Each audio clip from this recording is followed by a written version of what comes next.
Hello, আসসালামু আলাইকুম guys, কেমন আছেন? আশা করি ভালো আছে। আমরা এখন একটা এমন জায়গায় আছি, আপনাদের দেখাতে নিয়ে আসলাম।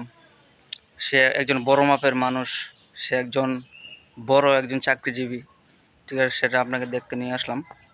উম, এটা হচ্ছে এই আমাদের প্রধান বিচারপতি শাহিন সাহেব। যে শাহিন সাহেব আছে তার গ্রামের এলাকা ৬ নং সোয়ার ইউনিয়ন।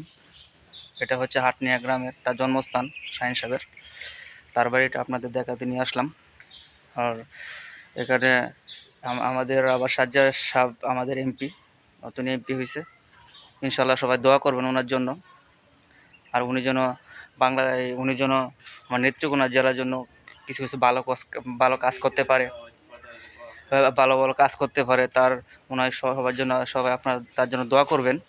উনি এমপি হয়েছে, ইনশাল্লাহ উনি যেন মন্ত্রী হয়, এই দোয়াটা আপনারা করবেন। আর উনি একজন ভালো মানুষ, সৎ মানুষ, আদর্শ একজন মানুষ। তাই সবাই আপনারা ওনার জন্য দোয়া করবেন। আপনি আজকে তার বাড়ি দেখাতে নিয়ে আসলাম। যে জন্মস্থান হাটনিয়া গ্রাম ৬ নং সোয়ার ইউনিয়ন।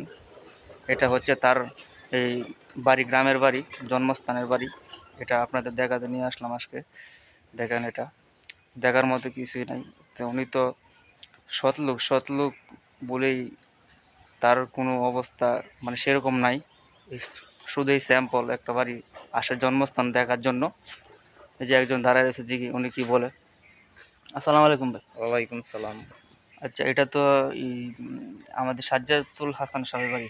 জি হ্যাঁ, হ্যাঁ, সাদুল হাসানের বাড়ি। আপনার আপনার বাড়িতে এখানেই না? না, আমার বাড়ি হলো মল্লিকপুর। মল্লিকপুর না? ও আচ্ছা আচ্ছা। মল্লিকপুর তো আপনার মোহনগঞ্জ থানায় পড়ছে নাকি? ও আচ্ছা। তাহলে এই যে এমপি সাহেব কি বাড়িতে আসে? আসে না, এই যে বাইরে দেখতে আসে। ও কামরুল হাসান চেয়ারম্যান সাহেব দেখতে আসে। আচ্ছা, কামরুল হাসান সেলিম সাহেব, তার বাসভবন। আচ্ছা, আসসালামু আলাইকুম, রাখি সবাই ইনশাআল্লাহ থাকবেন।